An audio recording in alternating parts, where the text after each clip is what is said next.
Good evening and welcome to this special IslandStats.com and Sports Inside and Out special here on IslandStats.com. I'm your host, Earl Basin. Joining me is my co-host, Coach Hatcher. Coach, tonight we have Dr. Stephen Cummins as well as Robert Reed. Uh, we spent some time talking to Robert Reed just prior to this show, and I'm looking forward to listening to him talk because uh, history has not left this man. Things Oh, that we probably all thought or forgot about, he was just talking about and reliving some of those moments. Doc, right. thank you very much for joining us. We want to Absolutely. talk about where we live in this world today, as far as young people. We have someone like Robert Reed who, through his career, I was able to do many things, but we want to make sure that we're getting the message across to parents, especially parents, because when you have a young athlete doing multiple sports, that youngster wants to do every and anything they can possibly do. However, it's now time for the parents to be educated in ensuring that the special one, and all of them are special, are taken care of healthy wise as far as joints, what the strains they're putting on the body, and then also the mental part of it. So, Coach, tonight Mhm. from Robert Reed and from Dr. Steve Cummins, what are you hoping we get across to just them, the parents? Well, that's where it starts. Earl and all of our listeners, and I just want to make sure that one thing that we always been definitely planted on is when legends speak, people listen. We're not just talking about the average athlete or retired athlete who may have had a good run at sports, but these and us, we were very proud, and even today, to make a living playing a child's game. So we took it very seriously, and now more so than ever before, we were given chances as coming up to develop into the things that was necessary to really go at a sport that you want. The parents didn't push us out. The parents Mhm. let us make our own decisions, and we migrated toward those things that were attributed to our skills and our desires and our abilities. And that goes into again the IQ level that was developed during that time. So therefore, we talk mostly now, and we call Dr. Stephen Cummins the medical concierge of the legends. That's really something that I think we put a handle on him because he understands both inside and out what the situations and damages and precautions that can be made in the orthopedic world of an athlete, and that's what he does. He is specialized in, and that's what his passion to deliver that message to all the legends, and that goes along with the legends because through us, the parents that grew up watching us or being with us or listening to us and watching Robert or whatever it may be, uh, those were the ones now that have the kids that to a point now that it is more advantageous for them to listen for the advice of those who really care more so than taking the advice of AAU coaches or those that's out there that's not really looking for the betterment of the kid, but looking for something for themselves. So you can pretty much believe the selfishness of the sports is what we're attacking, because if these kids are on a road not only to be educated, free education, and possibly a career, but also, if they make the wrong moves and do the wrong things that's not capable of the sport and their bodies, they could lose it all behind injuries that could easily be prevented by listening. So that's what it is, and I think Doc Cummings, with his medical update, the concierge of the legends, is a good tag for him because he is well, and his comrades are well suited to put that prevention firewall in there. Doc? Sure, sure. Doc, before I come to you, I want to talk. I want to talk a little bit to Robert Reed, Houston Rockets, Charlotte Hornets, Portland Trail Blazers, and of course the Philadelphia 76ers. Growing up, Mr. Reed, injuries. Why did you settle for basketball as opposed to any other sport that you were probably physically able to do? Well, first of all, I'm honored to be on your show, but I think I saw it says Island Sports. So Island Stat. Island Stat. So do I need to talk with the accent mod? No. No, you call me, I call you, talk to you. That's another animal. That's my Robert. Well, look, me with basketball, I was a military brat. Started kindergarten, first grade on the island of Crete, 3 years. From there to Fort Meade, Maryland. From there to San Antonio, Texas in 69. From San Antonio, Texas to Honolulu, Hawaii, Hickam. My dad was Air Force. Then back to San Antonio, Randolph. I was standing 5'8.5". My senior year, I was 6'1". Skinny as Ichabod Crane from The Headless Man. And I was first chair, first seat clarinet. Oh, wow. I taught myself to play the bass clarinet. I played the saxophone. And I was thinking of just doing jazz thing. Thing happened real quick. Me and the band director fell out. So I started playing basketball, 3A. And I made all district San Antonio. I was the first 3A ball player to be with 4A. We beat a team called Cuero Country Boys, Country Brothers. Okay. And I'm 6'1". We played 1-3-1, which means now I had to box this 6'10" guy out, and I'm 6'1". I learned to just do this, hold him like I'm an offensive tackle, see the ball, and go get it. We won, got beat one game from go to conference final. Coach from St. Mary's came and said, "Want to talk to you." Went there, met my future roommate.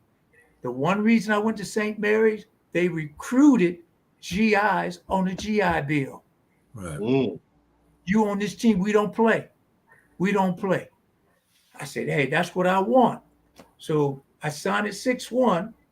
August in 73, I showed up. I was 6'7". Coach took me straight to cafeteria and said, feed him. So college ball, I went through no injuries. And I started as a sophomore. Honorable mention my sophomore year, second team All-American, third year, first team All-American, the fourth year. Here come the Rockets. They drafted me. But you only had 19 teams, 11 on the team, and I was 19. You remember the summer league in LA at Loyola? That's right. The vets played. So it was Moses, Lucas, me, Mike Dunleavy, Larry Moffitt from Vegas. We put on a show. I'm invited to vet camp real quick. In the evening, we're going to scrimmage. Dale Harris came up to me and he says, Bobby, I got to be honest with you. You're not going to make the team. Only reason you're here is because you can run, you can jump, and you're going to push Rudy. I said, okay, Dad, I want Rudy every night in scrimmage. He didn't do nothing that first night. Thomas Salky says, "Great, everybody on the line, let's go." Did the horses. Free throw back, half back, free throw, full back. First time I did it, Murphy, Moses, and them were just touching the free throw line to go back. And I'm standing there doing this. Coach Nasaki said, I don't believe that. Everybody on the line. This time I caught him near half court. Anyway, when practice over with, Calvin Murphy comes to me. He said, Rook, you need to slow down because you embarrassing the vet. I said, man, shut up. That man said he gonna cut my ass. I ain't thinking about you. You catch me, I ain't thinking about you. So that's where I made it, listening to the vets and watching and see what I had to do. Mm-hmm. I did make it as 11th and ended up being a starter against the Knicks. Mhm. And we won 4 in a row until that night we went to LA, and that's when Rudy got hit. Moses ended up with stress fracture. Mike Newland broke his wrist. Went to pit. But you never, during our time, you never really thought that you're going to get hurt. Mhm. And my first big injury was I ended up having a heart issue because I had a cold and flu, came back early in Salt Lake City, diverticulitis, I can't pronounce it now. My heart just collapsed. I rolled down the steps. I wake up, I'm in the hospital. Now, this is how we did it then. I'm in the hospital 2 days. The team kept going. I had to fly back from Utah to San Antonio by myself.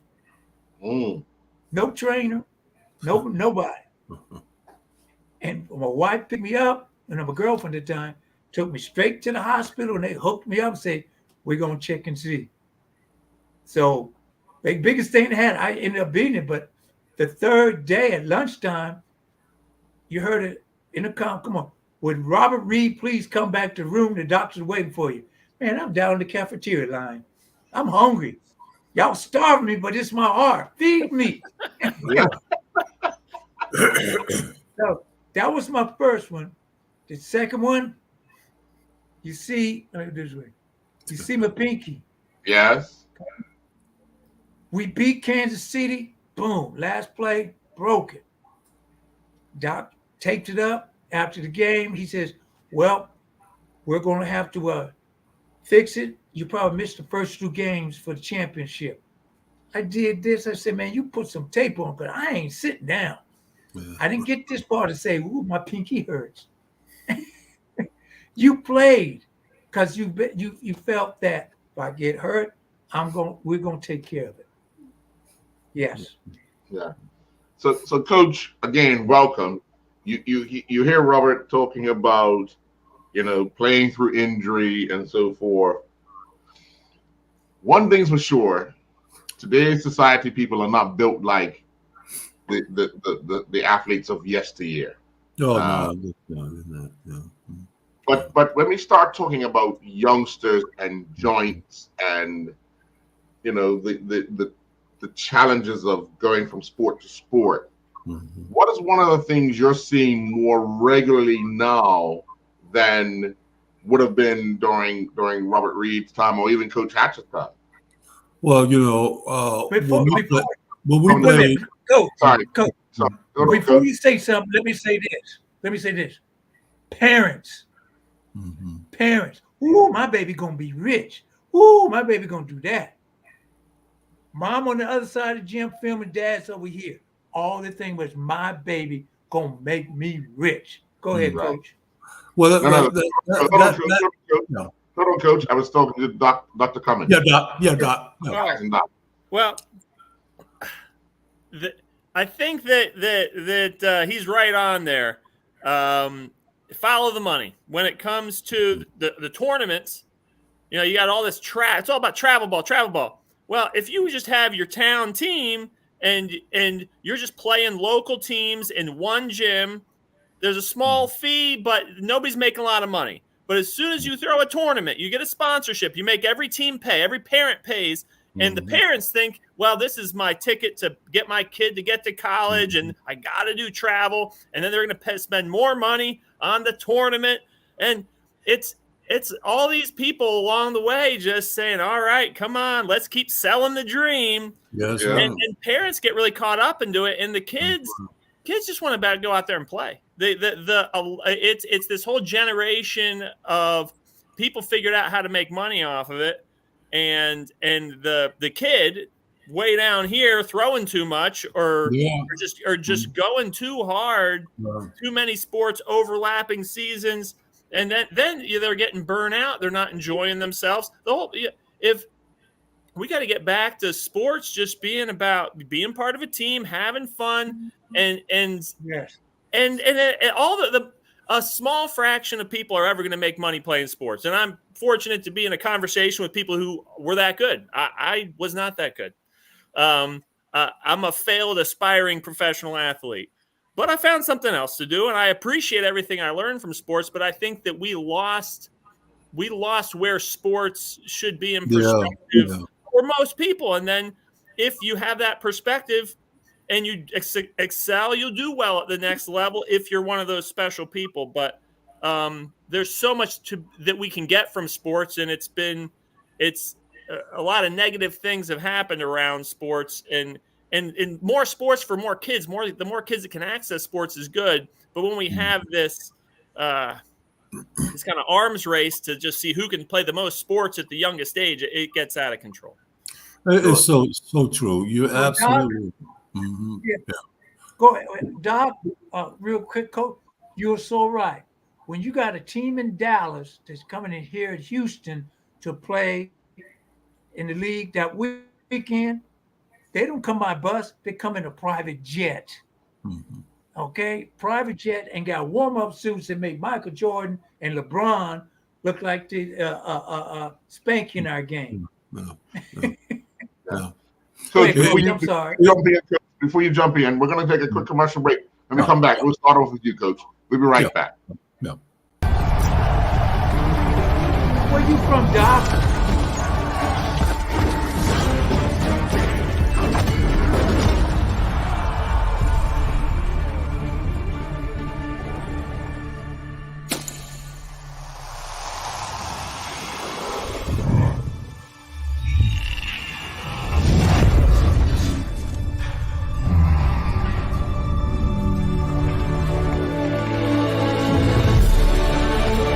Putting down the weapons.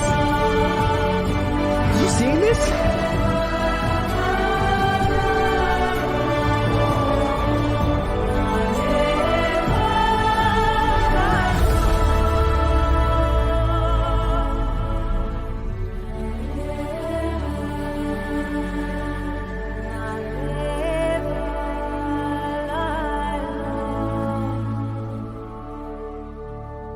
John Barrett & Son is bringing us something fresh and exciting for the new year. Bai Antioxidant Infusion Beverage. Bai delivers the natural antioxidant benefits of the coffee fruit in glorious combination with a variety of exotic fruit flavors, with only 1 gram of sugar and 10 calories per bottle. The folks at Bai are inviting us on a world tour through these amazing flavors. Brasilia blueberry, Zambia Bing cherry, Costa Rica clementine, Malawi mango, Panama peach, Ipanema pomegranate, Kupang strawberry kiwi, and more. Lindo's. Why go anyplace else?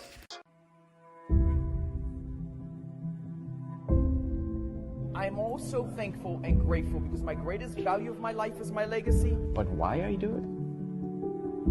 I feel supposed to do it. I was put here to be here, to do what I'm doing right now. Once I see somebody moving, it's the greatest joy for me. There's a little person being born. I am thankful that people have given me the trust, for me to empower them, from my players to my family to friends. And that's what I'm thankful for. I'm thankful that people have allowed me and trusted me to be in their life.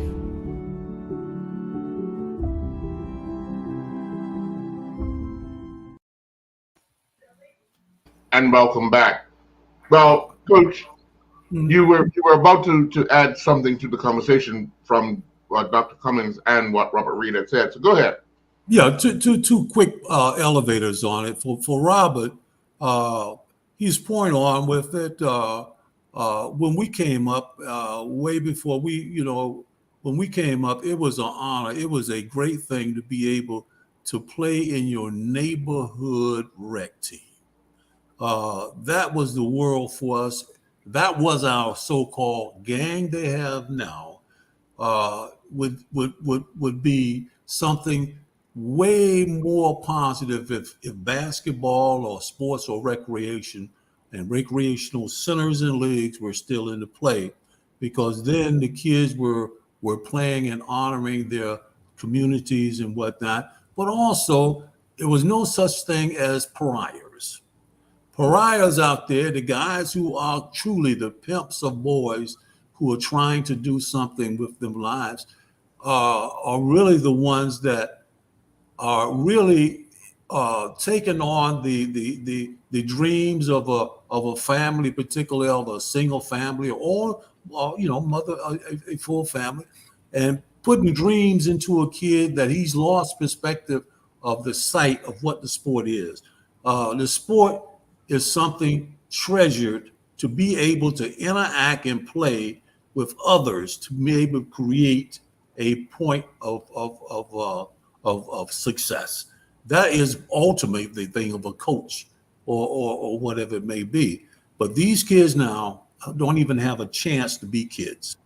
They're out there now thinking about one thing instead of, like Doc is saying, and so much. We look greatly forward to his piece coming up this year, Earl, with the concierge, the medical things of it, because him and his peers will be able to help and show these mothers, not just here but around the world, what it takes to let your kid, first of all, be a kid.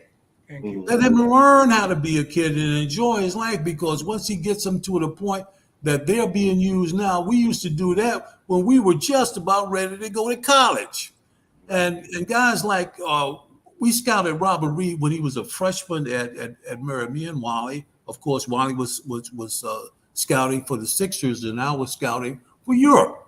And it was crazy to see a young man that took so much pride and dedication in the camps, doing summer camps. This guy was a phenomenon, and it became because of his astuteness and his dedication toward team and trying to do what he can. And as far as Doc is, oh my grace, it's a shame to see what's happening with these young men today. These boys can't even read, and they're jumping on planes to try to get to a gate, to get to a city, and they're not making a dime. The money is being made on them, not with them. And it's a shame to have your young athletes now prostituted to a point that they still think that they're going to have a dream. The dream first comes on with education and using the sports to get somewhere where you need to be. Free education. That's what we went through with when we came up, and guys like Lil Robert coming up later, we wanted to get an education and an opportunity to do something with ourselves in life for our parents. These kids now, as Doc said, looking for one thing and one thing only. I'm going pro. Hey, this year, I believe it right, Robert, it was nothing but 295 jobs available. Thank now, you. That is out of I think a ratio of close to 600 and some thousand kids that got into college. A lot of them dropped out thinking they were going to go pro or drafted into a situation, and therefore they came out with absolutely zero. The antiquated crime for athletes now are doubling because these kids are so frustrated because they didn't make pro. They still looking for the money, and they still doing a dream that now is turned into what you call a genocide, a way of life. And the only way you will get it back is, first of all, through the home and through the legends or whoever will be concerned, such as professionals like Doc, telling them something that is more important to them. Because being a pro, I'd rather be a professional doctor, longevity and helping a lot of people, than be a 6-year pro. Sure. Yeah. Well, you So know, let me I got my degree. yeah. I got my degree in 4 years. I Yeah. graduated from St. Mary's. Right. The 40th pick by the Rockets, non-guaranteed contract was for $30,000. Fourth pick, $30,000. Now, 40th player today, he looking at 2.8 or 2.9 easily. As a minimum. Yeah, because they only have 2 rounds, first and second round. But now you got 30 teams. But like Doc was saying, and now Doc over here, they're so focused on look what I'm going to do. Look, see how to play. Oh, I know I can beat him. You know, and all they're looking at is what they did in their conference. You don't hear the talk like you used to hear when you heard Dr. J, Earl Monroe, Wilt Chamberlain, Jabbar, Kenny Smith, Mark Jackson playing down at the park during the summer. Kids hanging on the fences and the light poles and in the trees. Mhm. And those guys came to play, because they knew it was going to be competitive, and they brought what they had here, the head and the heart, to play to see, and these kids enjoyed it. Then they brought it to camp when the season started. Mhm. Right. Yeah. Doc, let me ask you, do you find yourself more counseling parents and athletes, young athletes, or either or? So my practice is predominantly dealing with the aging athlete. Mhm. I have We do have who Craig Vandenberg standing by. yeah, Dr. Vandenberg. He should be coming on any minute, and he does a lot Yeah. with children. And I think that he would probably tell you he does a lot of talking with parents, and there he is. So Dr. Vandenberg, I was just asked a question by Earl. He was asking me, do I spend more time counseling young athletes or their parents when it comes to their athletic involvement and things like that? And I told him I take care of the older athletes or former athletes. But Old timers. Yeah, exactly. Well, thanks for having me on, guys. Yeah, I've been sure. listening in, so I didn't realize I didn't have my video on there. But yeah, Steve and I are med school classmates, and I sort of gravitated to the other end of the spectrum. I really take care of kind of the younger athletes. I work for Children's Hospital Colorado, orthopedic surgeon there, and focus on sports medicine. So these are mostly kind of high school age kids, some middle school, and sometimes even younger than that.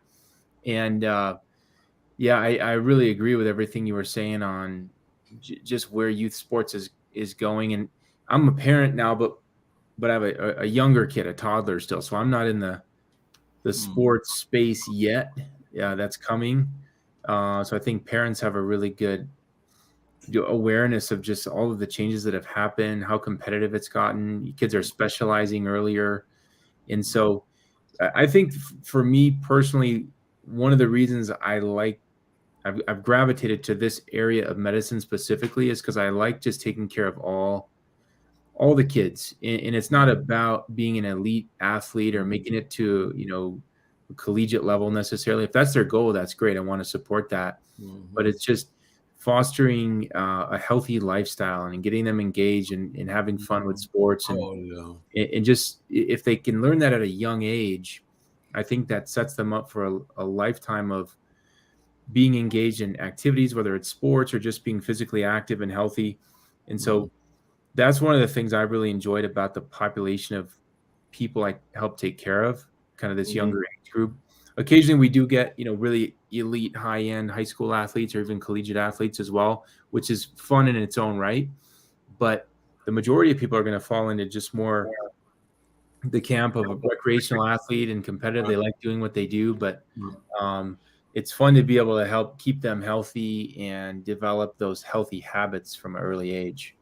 Sure. I'm glad you joined us, Dr. Vandenberg, because I need to ask this question. It's almost like advice you would have for a parent who has a multi-talented young person that would probably do, and I'm just going to throw this out here, they're doing soccer, track and field, triathlon. The body has yet to develop, all the muscle tone that's needed and so forth. What advice would you have, especially if the young person, hypothetically 11, 12 years old, sustains a knee injury? What advice are you having for the parent? Because as Dr. Cummings has said, and even Coach Hatcher and Robert Reed said, some of the parents, all they're thinking is, I have this talented kid, and I'm thinking money. But they're now 11, 12 years old, and they have this knee injury, doing, say, multiple sports that have multiple sports in them. What's your advice to that parent? Yeah, I don't know if I have the best advice because I don't have kids that age myself yet, Right. but I do see a lot of what you're talking about.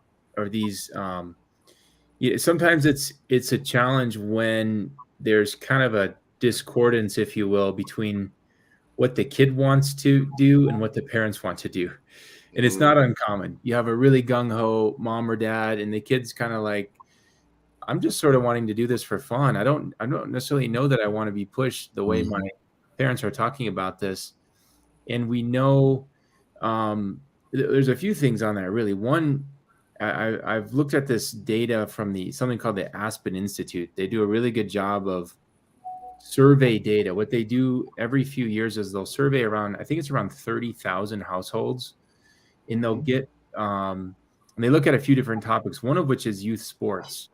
And there's actually a relatively decreasing trend in the United States for young kids playing sports, which is not the trend I like to see, because I think it's so valuable for kids to be engaged in sports. But the data doesn't lie. There's actually an overall decline. But the kids who are participating are probably doing it at a higher level. They're specialized earlier. So there's sort of fewer kids, but there's more specialization happening earlier.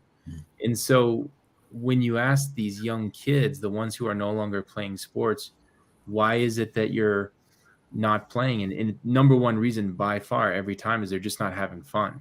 To me, that's always the mainstay for kids, is just, it's not about winning and losing, especially at the young age, 11, 12, as you mentioned.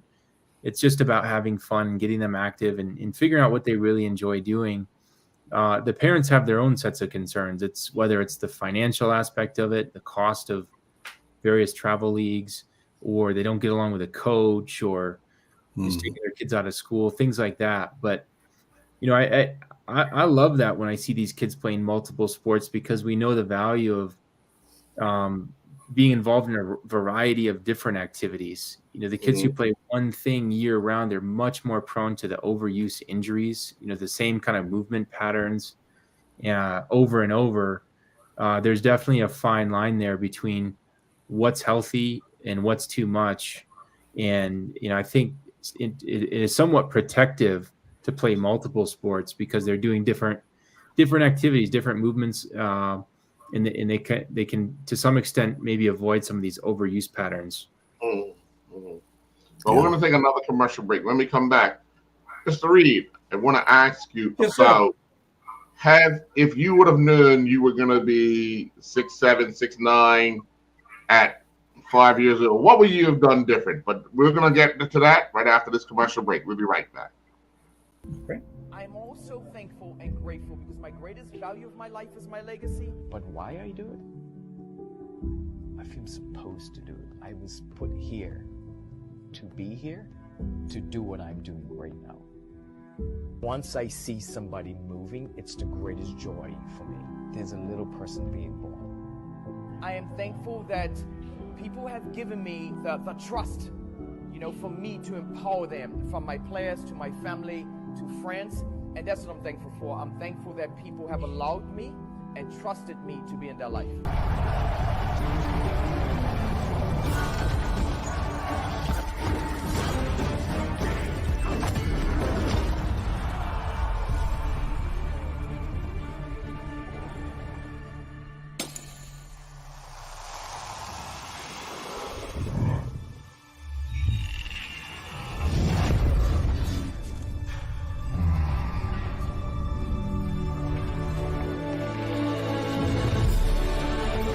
Putting down the weapons. You seeing this?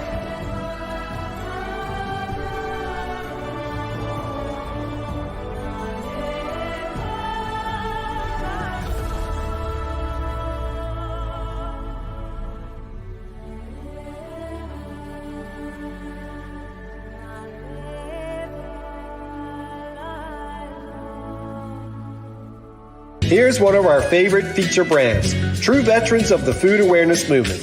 Bob's Red Mill, the U.S. leading miller of organic whole grain foods. Only whole grains have the entire value developed during growth. And once you try them, you know that this is the way food was intended to be. Try Bob's Red Mill blanched almond, whole wheat pastry, and artisan bread flours, and 1-to-1 gluten-free baking flour, unsweetened shredded coconut, gluten-free homemade wonderful bread mix, and a variety of rolled oats. Lindo's. Why go anyplace else? All right, well, Mr. Reed, I asked you a question just before we went to commercial break.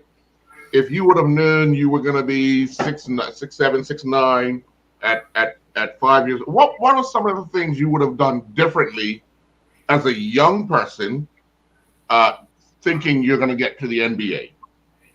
Well, first of all, I wanted to be like my high school coach and my college coach. I wanted to be a coach to help young men move up and take care of this, because I graduated in 4 years. Mm-hmm. So when I graduated, no, let me go back. When the Spurs came to town in 75 in the ABA, I never played against some professional players. I saw Wilt play against the Rockets at Hemisphere Arena, but I didn't never play ball against the vets. Well, when Gervin, Silas, Billy Paulson them came, they knew to come to St. Mary's, and we would play. I said, man, I think I could do this thing, but I still didn't think about it. I got my degree, interviewing for jobs, but in the meantime, during the summer and daytime, I was working at a steel mill. At night, I was the head waiter at the Officers Club at Randolph, making money, still thinking about it. So my dad came in that one day, dinner. He said, I heard on the radio you got picked by the Rockets, 40th player. I said, okay. They called me, told me they got a ticket for me to go out in L.A. for the Summer League, and that's when I met Moses, Mike Dunleavy, and like I say, Lucas and all, and then got invited to vet camp. But my mind was this, okay, I'm here. I'm going to get everything I got. If I don't make it, I know what I'm going to do. But then when Murph told me I was running too fast in line, I said, man, I'm going to whoop your behind. Then Mike Newland took me under his wings, and he pushed me. Mike would say, hey, why are you holding back? Why are you holding back? Okay. And I realized I had to go from 19 to number 11. And I did. But I still kept listening to the vets. Well, that's the wisdom of it, Robert. That's where everybody learned the game. If you ever want to be good at it, you gotta, we had not to be too out of it, but we had mentors. When we came up, we had the guys that you would listen to learn how to play the game on and off the court, how you present yourself for a brand, and how you prepared your body off season to play.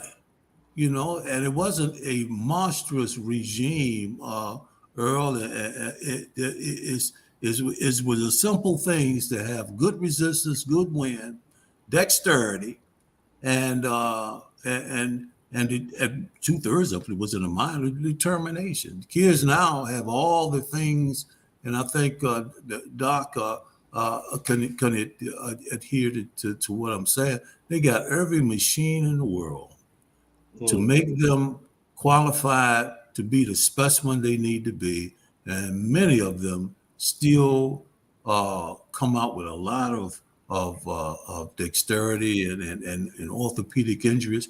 They're not really prepared, but 2/3 of it, and Robert can tell you, is mental. You've got to be able to condition yourselves for the game and for the game of life, I should say. Right. And the only way you can do that is through wisdom and mentorship. Someone that's been down that road before. So, that's pretty much how it is in the league. And, that if they did adhere to that, each one teach one. You got to listen. One thing you have to do in anything, particularly making a living playing a child's game, you got to listen. You got to be part of them. Dr. Cummins. Yeah. Hey, well, let me say, one second, Mr. Quick. Let me say what Doc said. Moses Malone said this to me after I made the team. He pulled me aside in the locker room and says, hey, Robert, you're a good player and you're a pretty boy and you're going to get noticed. But when you put that uniform on and you go on the floor, you can be the cockiest son of a damn player out there. But when the game's over with, you take that uniform off and now you're in civilian clothes, number 50 stays in the locker room. He does not go out in the street. That was the best thing Moses Malone gave me. Thank you. So Dr. Cummings, you talk about you see people, after their careers and so forth, and Robert Reed showed us that pinky finger. Right. That's probably something that he's lived with for a number of years. However, when you see players who have played the game with chronic knees, ankles, back, and so forth, how are you addressing them that they're only coming to you at the last resort because they just cannot deal with that pain anymore? What was the question in there? What do I?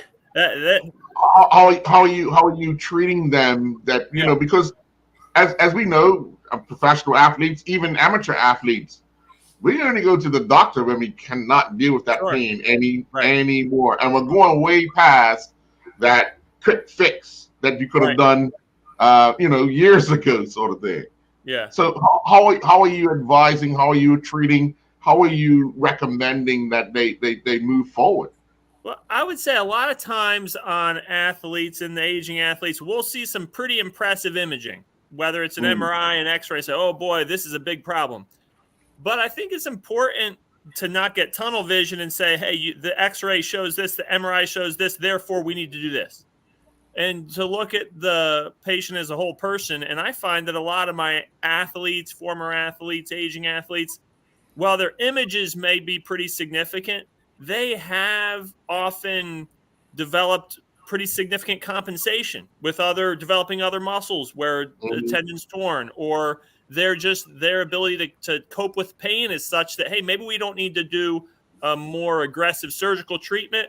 Just maybe some therapy is enough to kind of keep things manageable. So I see in my athletes, sometimes I see worse than you'd expect for their age disease with the joints, but often I see higher than you might expect ability to handle pain and compensate. So just trying to always have that kind of least aggressive approach and listen to patients. Patients will tell you what's working, what's not.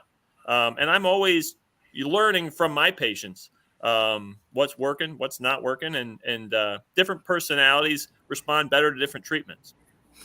Yeah. And for Coach, for Doc Vandenberg, you see that you hear Dr. Cummings talk about at the end of someone's career. How often do you see the chronic parts of young people early in days of examining? Because when you start to see that, let me just say, I have a son who had very low bone density when he was born. He didn't walk until he was 4. He was very physically delayed and so forth. He had, at 4 years old, he was diagnosed to having bones of a 67-year-old person. So when you see that, advice that you could give the parents, or how do you medically treat that now? Because that was, I'm talking 25 years ago. Yeah. When as far as sports related injuries in young athletes, there's certain things that are to some extent preventable or avoidable. Not everything is. I didn't see the finger injury that you were mentioning. That sounds like I would put that in the basket of unavoidable. You can't condition your way out of a finger injury. But there's a lot of like one of the most common injuries that I treat in my practice is an ACL tear. And we all know that that's a big deal when we hear an athlete has an ACL tear. we tell people that's a 9 to 12 month recovery, depending on the person, or longer in some cases. But we also know that that's an injury that in some cases may be preventable. Not always. If you look at the mechanism of the injury, some of these, it's just a collision injury that's unavoidable. But most of these are non-contact twisting injuries that there are proven techniques and training programs that reduce the injury risk. Never going to bring the risk to zero, but we can significantly reduce that. And so to me, that's a good example of something that with proper training, proper coaching, this is something coaches should know about. I'd love to see all of our youth basketball coaches and soccer coaches implementing this into their practices to reduce those injury risk. I talked a little bit too about the overuse things. There's kind of a fine line between what's appropriate and what's too much, especially for the growing athletes or young athletes. So, sports inherently, there will always be injury risk. We know a lot of these things with good guidance, good coaching, we can really minimize the risk of injury for certain things, and particularly some of the overuse injuries.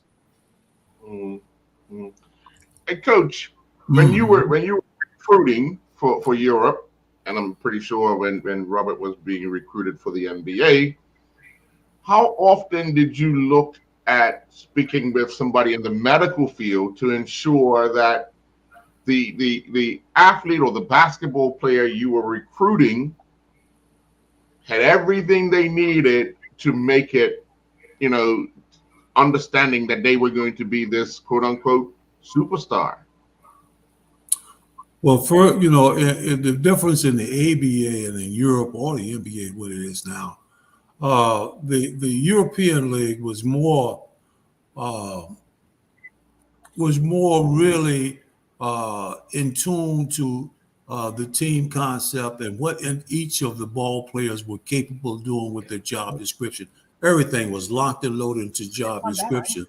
If a guy had to be a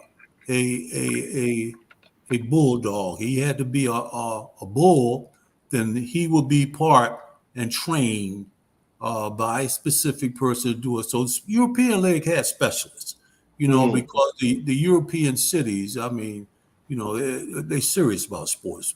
Soccer, sports, in basketball, then they took great people because you couldn't have two Americans per team during that time.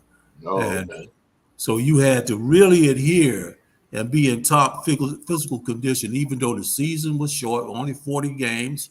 But, the thing we were able to do in the European League, and I think Doc could adhere to this, when you come out the league, is play. You can have 4 or 5 games in a week, sometimes more. In Europe, you only have 2 games a week, sometimes 1 game. Right. So therefore, you got plenty of time to recruit. So if you coaching or playing, as we did, then you had plenty of time to recoup from any major, unless you had the knee injuries or whatever that might be. That was a tread. We call it a tread injury. But anything else like that, sprains and things of that nature, you had plenty of time. So that's why you see more European ball players lasting longer playing. Like the Oscar Smith from Brazil, who played in Italy. Robert, you remember Oscar? He was one of the greatest ball players in the history of the sport, Oscar Smith. Now this guy played till he was 50. And the only reason he could do it was he only played 40 games a year. Outside of the Nationals, which start in December, national time for 1 month. But that's pretty much it. But the league, the NBA and the ABA, it is hard. I'm telling you point blank. Even though now more so than there's more games because of the money out there now. Right, so right. you're gonna earn it. Now it's I think we used to call it with the young guys when Robert come up, it was the meat market. How much good meat can you get off this guy to get your money back? Sure. And bring some people through that turnstile. So some guys are paid or salaries according to their worth to the team, or to the community, or to that constituency. So it's a hell of a place to try to learn now how to be a professional and be a business and brand person too, because the money is stupid. So therefore they act accordingly. And those that you find with any sense at all are the mature ball players that's on the highlight of their careers, get ready to get out of it to get adjusted. So that's kind of where it is. Hopefully I know we Can I add on what Doctor said? Yeah, sure. I mean, well, Coach, let me go on, Coach. When I went to Italy, I found out real quick. I played in Desio, right outside Milano. Yeah, when we had to play the other teams, it wasn't team, but it was city versus city. Yeah, city versus. And you had to beat that city. Okay. Then also you had those vets, how they practice the simple ball handling, crossover defense, this and that. How come it is now? We had Dirk Nowitzki, Luka, you got the kid in Denver. They got basic skills down. All our kids want to do is dunk and stare in somebody's face. Giannis, they have fundamental basketball down here and here. Our brothers, these players, American players, they're getting beat by a simple juke move and a crossover. Because all they want to do is dunk and be flashy. So the European players are bringing something from overseas to here. And it's great to see. I'm not going to take it away. It is great to see. Sure. Well, we're going to take our final commercial break. When we come back, Mr. Reed, I want you to answer. You played 13 years in the NBA. Which one of those seasons was your most memorable and why? We'll be right back. Okay. Gotcha.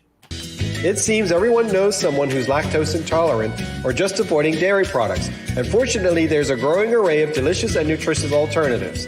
Pacific Natural Foods have been doing things their own way simply and sustainably for over a quarter century, making non-dairy beverages with the finest possible ingredients right down to the packaging. Try Pacific Natural Original and Vanilla Hemp Milk and Almond Original Plant-Based Beverage, all sweetened or unsweetened, and low-sodium organic vegetable or chicken broth. Lindo's, why go anyplace else? I'm also thankful and grateful because my greatest value of my life is my legacy. But why I do it? I feel supposed to do it. I was put here to be here, to do what I'm doing right now. Once I see somebody moving, it's the greatest joy for me. There's a little person being born. I am thankful that people have given me the trust, for me to empower them, from my players to my family to friends, and that's what I'm thankful for.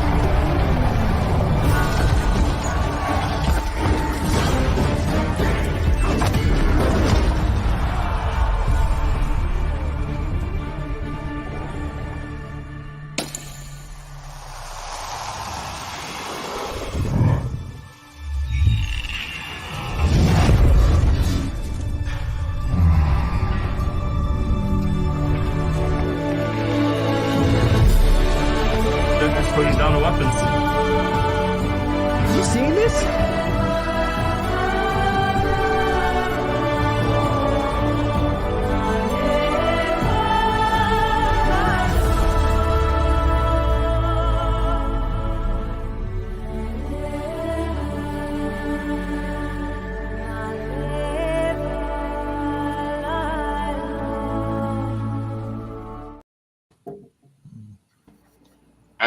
And welcome back. Well, Mr. Reed, 13 seasons in the NBA.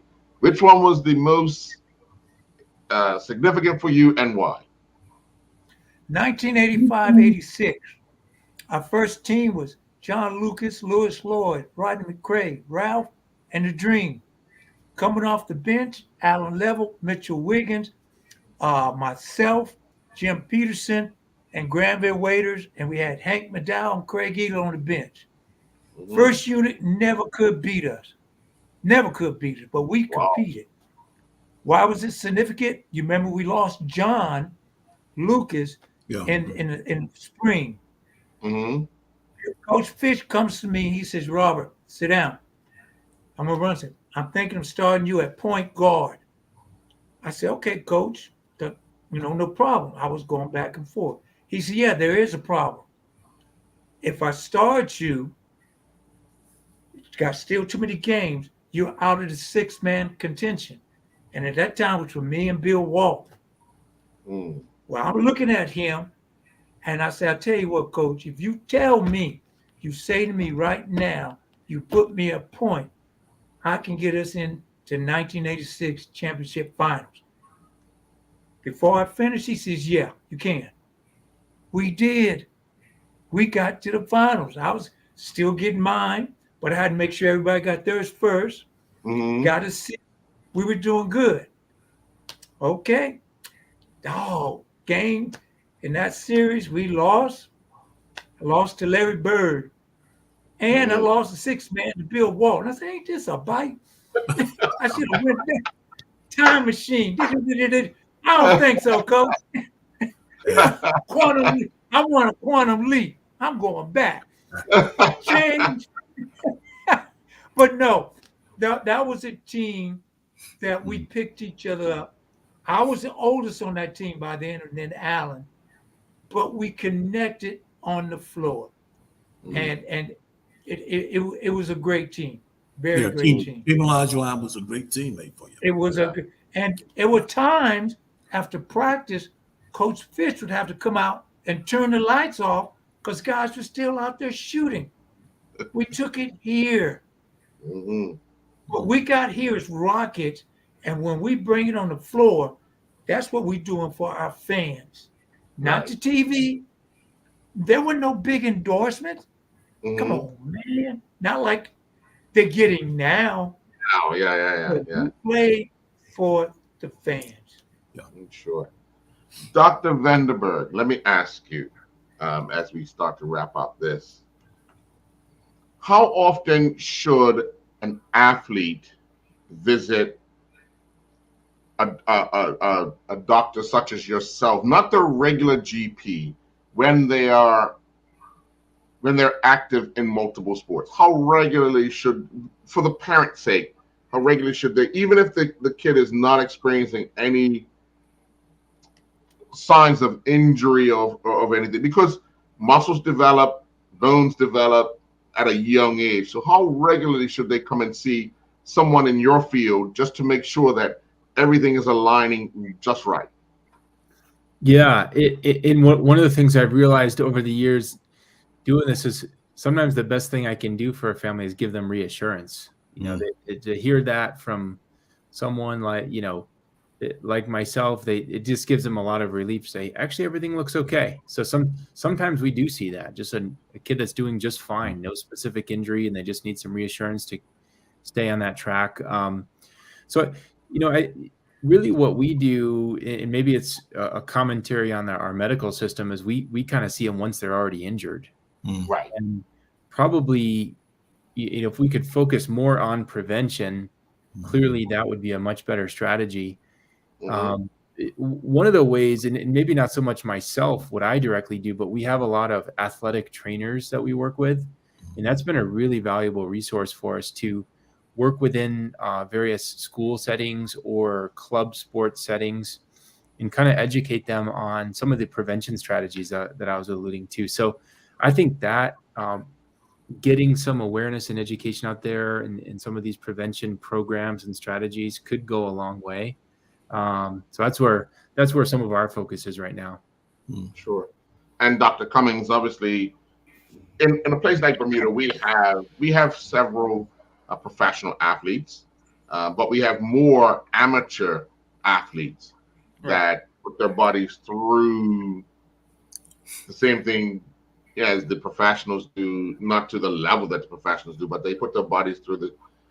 What advice would you have for someone who is finished playing, or what's your recommendation for someone who's finished playing and they just stop altogether? What's your recommendation that they continue to sort of do some sort of exercise, some sort of stretching, just to make sure that the muscle, the bones, everything kind of stays vibrant?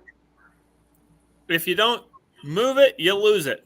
So you got to keep moving. Now, as you get away from the field, the pitch, the court, you can get away from some of the impact, but you got to keep moving it. And if your body's used to doing a certain thing and you're burning so many calories and you keep eating the same amount of calories and you're not burning the same, an athlete can pack on pounds faster than anybody if they just shut that output down. So we've all seen that athlete that just stops, and it's not good. It's not good mentally either. There's a mental, the endorphin release you get from the exercise that can't be discredited either. So don't stop. Find something that your body can do. Lower impact, cycling, swimming, walking, elliptical. Find something. And if you're a team person, find another outlet for the mental health too. Sure. Well, Coach, I'll let you wrap this one up. Sure. Some real quick. But the two doctors, I got a doctor comes here, good doctor and all. I walk in his office. First, I got that coat, got that tie. First thing I'm thinking is cha-ching, ching. Then I go and I see the other doctor. Vandenberg. I see Target and Dollar General. Let's talk, Doc. I forgot that. I'm playing, dude. I'm playing with y'all. I couldn't resist. That's Robert Reed, baby. That's the Target's the young. The suit is the experience. He got a shirt and a pullover sweater. My man. I'm not even wearing pants for this because I said I didn't have to stand up. Okay, Zoom. Or you Zoomer. Okay. That I like it, Doc. I like it. Yeah. Well, Coach, sum this up for us tonight. Well, it's great, man. This is only indicative that the combining of our two shows are something now that's really impactful now. Veterans, the guys who helped make the game. I'm just proud now to announce as of June that the kickoff for our broadcast, really the integrated component of our broadcast with Bermuda and Sports Inside Out and all of our legends is now coming to fruition. Just stay tuned. Your listeners and who are involved in this combination or the integration of this great show and upcoming Liberty Cable and things of that nature, we have something great. If you like the type of information you got, this is something that's going to be very, very impactful at all aspects of sports and legendary things that we can do to have a concierge medical doctor team. Now we say concierge because we are used to sharing these doctors on demand, to be able to talk to the likes of docs, peers, and different categories of medicine is going to be a real key point, Earl, as you can see in the future, because this is the holistic value of what sports inside and out is all about. To be able to have teams that can cover every aspect of what legends, guys of our swim lane that help make sports, and still a concern about those that are still involved in coming up in sports and families is all about. I want to commend all those that are bringing this together. Doc, you're one of the great facilitators to be able to bring the caliber of professionalism and peers to be relevant to what our mission statement is about is great, Earl. I mean, Bermuda, all of our listeners around the world should be very, very, very happy. Look for more starting in June with that. Doc, thanks a lot for coming and joining the Sports Inside and Out team as our medical sports concierge and your peers and guests. I love the idea. Thank you very much, Dr. Vandenberg, for joining. And I look forward to talking to you some more because clearly, as you've already indicated, seeing you before the injury to make sure that those injuries can be prevented at times is probably one of the best advice you can give any parent for a young kid who's very active. And of course, Dr. Cummings, Robert Reed's coming to you. Check that finger. He's coming to you. Well, you got to get all of us. They all over the place. Yeah, everybody's got a pinky finger. That's Like, matter bragging of fact, I rights. got a whole hand. That's bragging rights for my grandkids. There Yeah. you go. Oh, There you go. gentlemen, thank you very much for joining us tonight. You all enjoy the rest of your night. All right. Thanks. Sir.